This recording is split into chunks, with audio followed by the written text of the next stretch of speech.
Hi hello ನಮಸ್ತೆ, ನಾನು ರಾಜು. ಅಷ್ಟೇ ನೀವು ನೋಡ್ತಾ ಇದ್ದೀರಾ centre point Kannada YouTube channel. ಕಳೆದ ಕೆಲ ದಿನಗಳ ಹಿಂದೆ ಅಹಮದಾಬಾದ್ನಲ್ಲಿ ಕಾಂಗ್ರೆಸ್ನ ಒಂದು ದೊಡ್ಡ ಮೀಟಿಂಗ್ ನಡೆಯುತ್ತೆ. ಅಂದ್ರೆ ಕಾಂಗ್ರೆಸ್ ಪಕ್ಷದ ಎಐಸಿಸಿ ಹೆಲ್ಡ್ ಬೈ ಎಐಸಿಸಿ ಅಂತ ಹೇಳ್ತಾರಲ್ಲ, ಅಂದ್ರೆ ಕಾಂಗ್ರೆಸ್ ಪಕ್ಷದ ಪ್ರಮುಖರು ಆ ಮೀಟಿಂಗ್ ಅಲ್ಲಿ ಪಾಲ್ಗೊಳ್ತಾರೆ. ಅದು ಗುಜರಾತ್ನ ಅಹಮದಾಬಾದ್ನಲ್ಲಿ ನಡೆಯುತ್ತೆ. ಅಲ್ಲಿ ಮೀಟಿಂಗ್ ಮೇಲೆ ಮೀಟಿಂಗ್ ಆಗುತ್ತೆ. ಪಕ್ಷವನ್ನ ಮತ್ತೆ ರೂಟ್ ಲೆವೆಲ್ ಇಂದ ಹೇಗೆ ಕಟ್ಟಬೇಕು ಅನ್ನೋ ದೃಷ್ಟಿಯಲ್ಲಿ ದೊಡ್ಡದಾದ ಮೀಟಿಂಗ್ ಆಗುತ್ತೆ. ಅಲ್ಲಿ ಸರ್ದಾರ್ ವಲ್ಲಭಾಯಿ ಪಟೇಲ್ ಅವರ ಒಂದು ಸ್ಮಾರಕ ಇದೆಯಲ್ಲ, ಆ ಪಕ್ಕದಲ್ಲಿ ಒಂದು ದೊಡ್ಡ ಮೀಟಿಂಗ್ ಆಗುತ್ತೆ. ಅದಾದ ನಂತರ ಸಾಬರ್ಮತಿಯಲ್ಲೂ ಕೂಡ ಒಂದು ದೊಡ್ಡ ಮೀಟಿಂಗ್ ಆಗುತ್ತೆ. ಅಲ್ಲಿ CWC ಕಾಂಗ್ರೆಸ್ ವರ್ಕಿಂಗ್ ಕಮಿಟಿಯ ಒಂದು ದೊಡ್ಡ ಮೀಟಿಂಗ್ ಆಗುತ್ತೆ. ಮೀಟಿಂಗ್ ಅಲ್ಲಿ ಸರಿಸುಮಾರು 150ರಿಂದ 300 ಸದಸ್ಯರು, ಅಂದ್ರೆ ಕಾಂಗ್ರೆಸ್ ಪಕ್ಷಕ್ಕೆ ಬೇಕಾದಂತವರು, ಕಾಂಗ್ರೆಸ್ ಪಕ್ಷಕ್ಕೆ ಇನ್ಪುಟ್ ಅನ್ನ ಕೊಡುವಂತವರು, ಕಾಂಗ್ರೆಸ್ ಪಕ್ಷಕ್ಕೆ ಹಿತವನ್ನು ಬಯಸುವಂತವರು ಅನೇಕ ಗಣ್ಯಾತಿ ಗಣ್ಯರು ಪಾಲ್ಗೊಳ್ತಾರೆ. ಮತ್ತು ಅವರೆಲ್ಲರ ನಡುವೆ ದೊಡ್ಡ ಚರ್ಚೆ ಆಗುತ್ತೆ. ಕಾಂಗ್ರೆಸ್ ಪಕ್ಷವನ್ನ ಹೇಗೆ ಬಲಪಡಿಸಬೇಕು, ರೂಟ್ ಲೆವೆಲ್ ನಲ್ಲಿ ಹೇಗೆ ಬಲಪಡಿಸಬೇಕು, ಯಾರು ಇರಬೇಕು ಯಾರು ಇರಬಾರ್ದು ಎನ್ನುವುದಷ್ಟೇ ದೊಡ್ಡದಾದ ಮೀಟಿಂಗ್ ಆಗುತ್ತೆ. ಅಲ್ಲಿ ಎಂದಿನಂತೆ ಮೀಟಿಂಗ್ ಆದ ನಂತರ ತಮ್ಮ ಸದಸ್ಯರನ್ನ ಉದ್ದೇಶಿಸಿ ಖರ್ಗೆ ಅವರು ಕೂಡ ಮಾತಾಡ್ತಾರೆ. ಆ ಮಾತಾಡಿದ ವಿಷಯ ಇದೆಯಲ್ಲ, ಅದು ಈಗ ದೊಡ್ಡ ಮಟ್ಟದ ಸದ್ದನ ಮಾಡ್ತಾ ಇದೆ. ಹಾಗಾದ್ರೆ ಕಾಂಗ್ರೆಸ್ ಅಧಿನಾಯಕ ಅಥವಾ ಎಐಸಿಸಿಯ ಅಧ್ಯಕ್ಷರಾದಂತಹ ಮಲ್ಲಿಕಾರ್ಜುನ್ ಖರ್ಗೆ ಅವರು ಏನಂದ್ರು, ಅಂತ ದೊಡ್ಡ ಸ್ಫೋಟಕ ಮಾಹಿತಿಯನ್ನು ಏನ್ ಕೊಟ್ರು ಅನ್ನೋದನ್ನ ನೋಡೋಕ್ಕಿಂತ ಮೊದಲು ಇಲ್ಲಿಯ ತನಕ ನಮ್ಮ ಚಾನಲ್ ಅನ್ನ ಸಬ್ಸ್ಕ್ರೈಬ್ ಮಾಡಿಲ್ಲ ಅಂದ್ರೆ ದಯವಿಟ್ಟು ನಮ್ಮ ಚಾನಲ್ ಅನ್ನು ಸಬ್ಸ್ಕ್ರೈಬ್ ಮಾಡಿ, ಜೊತೆಗೆ ಕಾಮೆಂಟ್ ಮೂಲಕ ತಮ್ಮ ಅಭಿಪ್ರಾಯವನ್ನು ಕೂಡ ತಿಳಿಸಬಹುದು. ಎಸ್ ವೀಕ್ಷಕರೇ, ಕಳೆದ 2-3 ದಿನಗಳ ಹಿಂದೆ ಗುಜರಾತ್ನಲ್ಲಿ ನಡೆದಂತ ಈ ಎಐಸಿಸಿಯ ಕಾಂಗ್ರೆಸ್ ವರ್ಕಿಂಗ್ ಕಮಿಟಿ ಮೀಟಿಂಗ್ ಮುಗಿದಿದೆ. ಅಲ್ಲಿ ಹಲವಾರು ಗಣ್ಯರು ನಡೆದಿದ್ರು, ಅನೇಕ ಕಾಂಗ್ರೆಸ್ ಗಣ್ಯರು ನಡೆದಿದ್ರು. ಕಾಂಗ್ರೆಸ್ ಅಧಿನಾಯಕಿ ಪ್ರಿಯಾಂಕಾ ಗಾಂಧಿ ಅವರ ತಾಯಿ ಸೋನಿಯಾ ಗಾಂಧಿ ಅವರಿದ್ರು, ರಾಹುಲ್ ಗಾಂಧಿ ಅವರಿದ್ರು, ಮಲ್ಲಿಕಾರ್ಜುನ್ ಖರ್ಗೆ ಅವರಿದ್ರು, ಕವಲ್ ಸಿಬಲ್ ಇದ್ರು, ವೇಣುಗೋಪಾಲ್ ಇದ್ರು, ಸುರ್ಜೇವಾಲಾ ಇದ್ರು. ಹೀಗೆ ಅನೇಕ ಗಣ್ಯಾತಿ ಗಣ್ಯರು, ನಮ್ಮ ಕರ್ನಾಟಕದ ಉಪಮುಖ್ಯಮಂತ್ರಿ ಆದಂತಹ DK ಶಿವಕುಮಾರ್ ಅವರಿದ್ರು, ಅಶೋಕ್ ಗೆಹ್ಲೋಟ್ ಅವರಿದ್ರು. ಹೀಗೆ ಅನೇಕ ಗಣ್ಯಾತಿ ಗಣ್ಯರು ಇದ್ರು. ಅದಾದ ನಂತರ ಅಲ್ಲಿ ಮೀಟಿಂಗ್ ಆಗುತ್ತೆ, CWC ಮೀಟಿಂಗ್ ಆಗುತ್ತೆ. ಅನೇಕ ರೆಸಲ್ಯೂಷನ್ ಕೂಡ ಪಾಸ್ ಮಾಡ್ತಾರೆ ಅವರು. ಅಂದ್ರೆ ನಾವು ಮುಂದೆ ಕಾಂಗ್ರೆಸ್ ಪಕ್ಷವನ್ನ ಸಂಘಟನೆ ಮಾಡಬೇಕು, 2029ರ ವೇಳೆಗೆ ಕಾಂಗ್ರೆಸ್ ಪಕ್ಷವನ್ನು ಅಧಿಕಾರಕ್ಕೆ ತರುವ ನಿಟ್ಟಿನಲ್ಲಿ ಏನೆಲ್ಲ ಕ್ರಮವನ್ನು ಕೈಗೊಳ್ಳಬೇಕು ಎನ್ನುವ ದೃಷ್ಟಿಯಲ್ಲಿ ದೊಡ್ಡ ಮೀಟಿಂಗ್ ಆಗುತ್ತೆ. ಮೀಟಿಂಗ್ ಆಗುತ್ತೆ ಮತ್ತು ಕೆಲವೊಂದು ರೆಸಲ್ಯೂಷನ್ ಕೂಡ ಪಾಸ್ ಮಾಡ್ತಾರೆ. ಅಂದ್ರೆ ಈಗ ಇಲ್ಲಿಂದ ಏನೇನ್ ಮಾಡಬೇಕು, 1 ವರ್ಷದ ಮಟ್ಟಿಗೆ ಏನ್ ಮಾಡಬೇಕು, 2 ವರ್ಷದ ಮಟ್ಟಿಗೆ ಏನ್ ಮಾಡಬೇಕು ಎನ್ನುವ ದೃಷ್ಟಿಯಲ್ಲಿ ಬೂತ್ ಮಟ್ಟದಲ್ಲಿ ಕಾಂಗ್ರೆಸ್ ಪಕ್ಷವನ್ನ ಕಟ್ಟುವ ನಿಟ್ಟಿನಲ್ಲಿ ಒಂದು ದೊಡ್ಡ ಮೀಟಿಂಗ್ ಆಗುತ್ತೆ. ಆ ಮೀಟಿಂಗ್ ಮುಕ್ತಾಯದ ವೇಳೆಗೆ ಎಐಸಿಸಿ ಅಧ್ಯಕ್ಷರಾದಂತಹ ನಮ್ಮ ಕಾಂಗ್ರೆಸ್ ಪಕ್ಷದ ದೊಡ್ಡ ಮುಖಂಡ ಮತ್ತು ರಾಷ್ಟ್ರಕ್ಕೆ ಬೇಕಾದಂತಹ ದೊಡ್ಡ ಮುಖಂಡ ಮಲ್ಲಿಕಾರ್ಜುನ್ ಖರ್ಗೆ ಅವರು ಒಂದು ಮಾತನ್ನ ಹೇಳ್ತಾರೆ. ನಾವು ನಮ್ಮ ಪಕ್ಷವನ್ನು ಕಟ್ಟಬೇಕಾಗಿದೆ.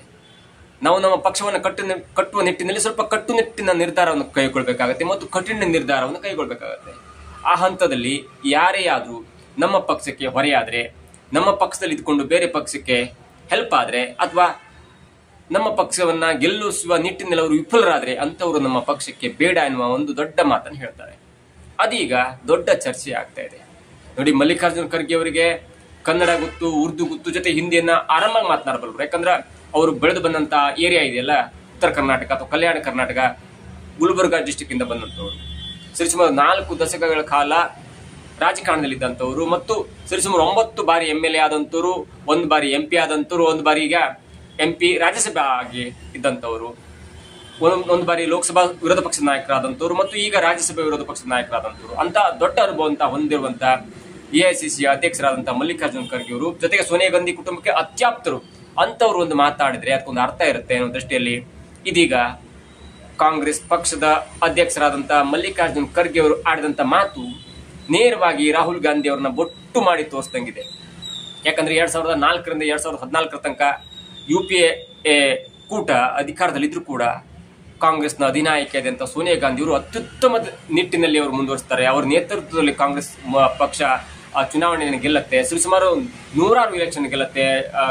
ಅಂದ್ರೆ ನಮ್ಮ ಲೋಕಸಭಾ ಚುನಾವಣೆ ಗೆಲ್ಲುತ್ತೆ. 2004ರಿಂದ 2009 ತನಕ ಚುನಾವಣೆ ಲೋಕಸಭೆ ಗೆಲ್ಲುತ್ತೆ. 2009ರಿಂದ 2014 ತನಕ ಮತ್ತೆ ಮರು ಚುನಾವಣೆ ನಡೆದ್ರು ಕೂಡ ಮತ್ತೆ ಲೋಕಸಭೆ ಚುನಾವಣೆಯನ್ನು ಗೆಲ್ಲುವಲ್ಲಿ ಸೋನಿಯಾ ಗಾಂಧಿ ಅವರ ನೇತೃತ್ವ ಪ್ರಮುಖ ಪಾತ್ರ ವಹಿಸುತ್ತೆ. ಅದಾದ ನಂತರ 2014ರಿಂದ ಇಲ್ಲಿಯ ತನಕ ಇದೆಯಲ್ಲ, ಕಾಂಗ್ರೆಸ್ನ ಅಧೋಗತಿಗೆ ಕಾರಣರಾದವರು ಕಾಂಗ್ರೆಸ್ನ ಮುಖ್ಯಸ್ಥರೇ, ಕಾಂಗ್ರೆಸ್ನ ನಾಯಕರೇ ಎನ್ನುವುದು ಮಲ್ಲಿಕಾರ್ಜುನ್ ಖರ್ಗೆ ಅವರ ದೊಡ್ಡ ವಾದ. ಆ ನಿಟ್ಟಿನಲ್ಲಿ ಅವ್ರು ಹೇಳ್ತಾ ಹೋಗುದಂದ್ರೆ, ನಮ್ಮ ಪಕ್ಷದಲ್ಲಿ ಇದ್ಕೊಂಡು ಯಾರಾದ್ರೂ ಒಂದು ನೇತೃತ್ವದಲ್ಲಿ ಕಾಂಗ್ರೆಸ್ ಪಕ್ಷ ಮುನ್ನಡೆಸಿಕೊಂಡು ಹೋದ್ರೆ ಅವರ ನೇತೃತ್ವದಲ್ಲಿ ಪದೇ ಸೋತ್ರೆ ಅಂತ ನಾಯಕರು ನಮಗೆ ಬೇಡ. ಅವ್ರ ನಾಯಕರಿರ್ಲಿ, ಕಾರ್ಯಕರ್ತರಿರ್ಲಿ, ಯಾರಾದ್ರೂ ಪಕ್ಷಕ್ಕೆ ಬೇಡವಾದ್ರೆ, ಪಕ್ಷವನ್ನ ಗೆಲ್ಲಿಸುವ ನಿಟ್ಟಿನಲ್ಲಿ ವಿಫಲರಾದ್ರೆ ಅವರು ನಮ್ಮ ಪಕ್ಷಕ್ಕೆ ಬೇಡ ಅನ್ನುವ ದೊಡ್ಡ ಒಂದು ಮಾತನ್ನ ಆಡ್ತಾರೆ. ಅವರು ಯಾವ ರೀತಿಯಲ್ಲಿ ಹೇಳಿದ್ರು ಅದು ಬೇರೆ ಪ್ರಶ್ನೆ. ಅವರು ಒಬ್ಬ ಕಾರ್ಯಕರ್ತ ಪಕ್ಷಕ್ಕೆ ದುಡಿಬೇಕು ಅನ್ನೋ ದೃಷ್ಟಿ ಹೇಳಿರ್ಬೋದು, ಆದ್ರೆ ಅದು ನೇರವಾಗಿ ರಾಹುಲ್ ಗಾಂಧಿ ಅವರನ್ನ ಬೊಟ್ಟು ಮಾಡಿ ಹೇಳಿದಂತಿದೆ ಎನ್ನುವುದು ಇದೀಗ ದೊಡ್ಡ ಟ್ರೋಲ್ ಆಗ್ತಿದೆ. ಜೊತೆಗೆ ವಿರೋಧ ಪಕ್ಷ, ಆಡಳಿತ ಪಕ್ಷ ಎಲ್ಲವೂ ಕೂಡ ಜಟಾಪಟಿ ಕಾರಣವಾಗಿದೆ. ಆಡಳಿತ ಪಕ್ಷವಾದಂತಹ ಬಿಜೆಪಿ ಕೂಡ ಈಗ ಕಾಂಗ್ರೆಸ್ ಮೇಲೆ ಮುಗಿಬಿದ್ದು ಎಐಸಿಸಿ ಅಧ್ಯಕ್ಷರೇ ಈಗ ಒಬ್ಬ ನಾಯಕರಾದಂತಹ ರಾಹುಲ್ ಗಾಂಧಿ ಅವರ ವಿರುದ್ಧ ತಿರುಗಿ ಬಿದ್ದಿದ್ದಾರೆ. ರಾಹುಲ್ ಗಾಂಧಿ ಒಬ್ಬ ಅಪ್ರಯೋಜಕ, ಅವರ ನೇತೃತ್ವದಲ್ಲಿ ಸುಮಾರು 106 ಎಲೆಕ್ಷನ್ ಗೆದ್ದಿದೆ. ಒಂದು ಲೆಕ್ಕದ ಪ್ರಕಾರ 90 ದೊಡ್ಡ ಎಲೆಕ್ಷನ್ ಗೆದ್ದಿದೆ. ಅಂದ್ರೆ ಅಲ್ಲಿ 2-3 ಲೋಕಸಭಾ ಚುನಾವಣೆ ಇರಬಹುದು ಮತ್ತು ರಾಜ್ಯಕ್ಕೆ ಸಂಬಂಧಪಟ್ಟಂತ ವಿಧಾನಸಭೆ ಎಲೆಕ್ಷನ್ ಸರಿಸುಮಾರು 90 ಎಲೆಕ್ಷನ್ ಅನ್ನು ಅವರ ನೇತೃತ್ವದಲ್ಲಿ ಗೆದ್ದಿದೆ. ಅವರು ಗೆದ್ದಿದ್ದು ಒಂದೇ ಒಂದು, ಅದು ಕರ್ನಾಟಕ ಎಲೆಕ್ಷನ್ ಮತ್ತು ತೆಲಂಗಾಣ ಎಲೆಕ್ಷನ್ ಲೋಕಸಭಾ ಅಂದ್ರೆ ವಿಧಾನಸಭೆ ಎಲೆಕ್ಷನ್ ಗೆದ್ದಿದ್ದಾರೆ. ಅಂದ್ರೆ ಕರ್ನಾಟಕದಲ್ಲಿ ವಿಧಾನಸಭೆ ಎಲೆಕ್ಷನ್ ಗೆದ್ದಿದೆ 2023ರಲ್ಲಿ ಮತ್ತು ಹೋದ ವರ್ಷ ನಡೆದಂತ ತೆಲಂಗಾಣ ಚುನಾವಣೆ ಕೂಡ ಗೆದ್ದಿದೆ. ಆದ್ರೆ ಆ ಎರಡು ಚುನಾವಣೆಗೆ ಪ್ರಮುಖವಾದ ಕಾರಣ ಏನಂದ್ರೆ ಕರ್ನಾಟಕದಲ್ಲಿ ಸಿದ್ದರಾಮಯ್ಯ ನೇತೃತ್ವ ಮತ್ತು ಡಿ ಕೆ ಶಿವಕುಮಾರ್ ಅವರ ಸಂಘಟನೆ, ತೆಲಂಗಾಣದಲ್ಲಿ ಅದು ಆಡಳಿತ ವಿರೋಧಿ ಕೆಸಿಆರ್ ಅವರ ವಿರುದ್ಧ ಆಡಳಿತ ವಿರೋಧಿ ಇತ್ತು. ಜೊತೆಗೆ ಅವರು ಕೂಡ ನಮ್ಮ ಕರ್ನಾಟಕದಂತೆ ಗ್ಯಾರಂಟಿ ಯೋಜನೆಗಳನ್ನ ಘೋಷಣೆ ಮಾಡಿದ್ದು. ಜೊತೆಗೆ ನಮ್ಮ ಡಿ ಕೆ ಶಿವಕುಮಾರ್ ಅವರು ಕೂಡ ಅಲ್ಲಿ ಹೋಗಿ ಸಂಘಟನೆ ಮಾಡಬೇಕು ಮತ್ತು ಗ್ಯಾರಂಟಿ ಯೋಜನೆಗಳನ್ನು ಹೇಗೆ ಪ್ರಚಾರ ಮಾಡಬೇಕು ಅಂತ ಅಷ್ಟೇ ದೊಡ್ಡದಾದಂತಹ ಒಂದು ಪ್ರಯತ್ನವನ್ನು ಮಾಡಿದ್ರು. ಆ ನಿಟ್ಟಿನಲ್ಲಿ ಅಲ್ಲೂ ಕೂಡ ರಾಹುಲ್ ಗಾಂಧಿ ಅವರ ಪ್ರಯತ್ನ ಎಲ್ಲೂ ಕಾಣ್ತಾ ಇರಲಿಲ್ಲ. ರಾಹುಲ್ ಗಾಂಧಿ ಅವರ ಪ್ರಯತ್ನ ಎಲ್ಲೂ ಕಾಣ್ತಿರಲಿಲ್ಲ. ನೋಡಿ, ಮತ್ತೊಂದು ವಿಷಯ ಅಂದ್ರೆ ಯಾವ್ದಾದ್ರು ಒಂದು ರಾಜ್ಯ ಅಥವಾ ಒಂದು ದೇಶ ಸುಭಿಕ್ಷವಾಗಿರ್ಬೇಕು, ಅಲ್ಲಿ ಒಳ್ಳೆ ಆಡಳಿತ ಇರಬೇಕು ಅಂದ್ರೆ ಆಡಳಿತ ಪಕ್ಷದ ಜೊತೆಗೆ ವಿರೋಧ ಪಕ್ಷ ಕೂಡ ದೊಡ್ಡದಾಗಿರ್ಬೇಕು ಮತ್ತು ಸಂಘಟನೆ ಮತ್ತು ಆಡಳಿತ ಪಕ್ಷ ಎಲ್ಲರೂ ಹಾದಿ ತಪ್ಪಿದ್ರೆ, ಎಲ್ಲಾದ್ರೂ ಒಂದು ಮಿಸ್ಗೈಡ್ ಆಗಿದ್ರೆ, ಎಲ್ಲರೂ ಒಂದು ಒಬ್ಬರ ಪರ ಓಲೈಕೆ ಮಾಡಿಕೊಳ್ಳುವ ಒಂದು ನಿಟ್ಟಿನಲ್ಲಿ ಕಾರ್ಯಕ್ರಮವನ್ನು ಅಭಿವೃದ್ಧಿ ಕಾರ್ಯವನ್ನು ನಡೆದರೆ ಅಲ್ಲಿ ವಿರೋಧ ಪಕ್ಷ ಸ್ಟ್ರಾಂಗ್ ಆಗಿರ್ಬೇಕಂತೆ. ಒಂದು ಮಾತಿದೆ, ಯಾವುದೋ ಒಂದು ದೊಡ್ಡ ಬಹುಮತ ಇದೆಯಲ್ಲ ಅದು ಒಂದು ದೇಶಕ್ಕೆ ಒಂದು ರಾಜ್ಯಕ್ಕೆ ದೊಡ್ಡ ಅಪಾಯ ಅಂತ. ಹಾಗಾಗಿ 2019ರಲ್ಲಿ ಬಿಜೆಪಿ ಸಿಕ್ಕಂತ 350-360 ಸೀಟ್ ಕೂಡ ದೊಡ್ಡ ಅಪಾಯವಾಗಿತ್ತು. ಯಾಕಂದ್ರೆ ಅದು ಬಹುಮತಕ್ಕಿಂತ ದೊಡ್ಡ ದೂರ ಇತ್ತು, ಅಂದ್ರೆ ತುಂಬಾ ದೊಡ್ಡ ಬಹುಮತ ಗೆದ್ದಿತ್ತು. ಕರ್ನಾಟಕದಲ್ಲಿ 113 ಗೆಲ್ಲಬೇಕಾಗಿದ್ದಂತ ಬಹುಮತಕ್ಕೆ ಬೇಕಾದಂತ ಕರ್ನಾಟಕದಲ್ಲಿ ಬೇಕಾದಂತ ಮ್ಯಾಜಿಕ್ ನಂಬರ್ ಕೂಡ ಕ್ರಾಸ್ ಆಗಿ ಸುಮಾರು 136 ಪ್ಲಸ್ ಈಗ 2-3 ಎಕ್ಸ್ಟ್ರಾ ಗೆದ್ಕೊಂಡಿದೆ. 140 ಸೀಟ್ ಹತ್ರ ಇದೆಯಲ್ಲ, ಅದು ಕೂಡ ಪ್ರಜಾಪ್ರಭುತ್ವಕ್ಕೆ ಮಾರಕ್ಕಾಗತ್ತೆ. ಯಾಕಂದ್ರೆ ನಿಮಗೆ 2019ರಲ್ಲಿ ವಿರೋಧ ಪಕ್ಷನೇ ಇರಲಿಲ್ಲ, ಆ ಲೆವೆಲ್ಗೆ ಕಾಂಗ್ರೆಸ್ ಡೌನ್ ಆಗಿತ್ತು ಕೇಂದ್ರದಲ್ಲಿ. ಕರ್ನಾಟಕದಲ್ಲಿ ಈಗಲೂ ಕೂಡ 141 ಪಕ್ಷ ಗೆಲ್ಲತ್ತಂದ್ರೆ ವಿರೋಧ ಪಕ್ಷ ಎಷ್ಟಿದೆ? 80-90 ಅಷ್ಟು ಸೀಟ್ ಇದೆ. ಅಂದ್ರೆ ನಿಮ್ಗೆ ವಿರೋಧ ಪಕ್ಷವೇ ಇಲ್ಲದಂತೆ ಕಾಣುತ್ತದೆ. ಹಾಗಿರುವಾಗ ಯಾವುದೇ ಒಂದು ಆಡಳಿತ ಪಕ್ಷ ಸುಖ ಸುಮ್ಮನೆ ನಿರ್ಧಾರವನ್ನು ಕೈಗೊಳ್ಳುತ್ತೆ, ವಿರೋಧ ಪಕ್ಷದ ವಿರೋಧವೇ ಇರಲ್ಲ.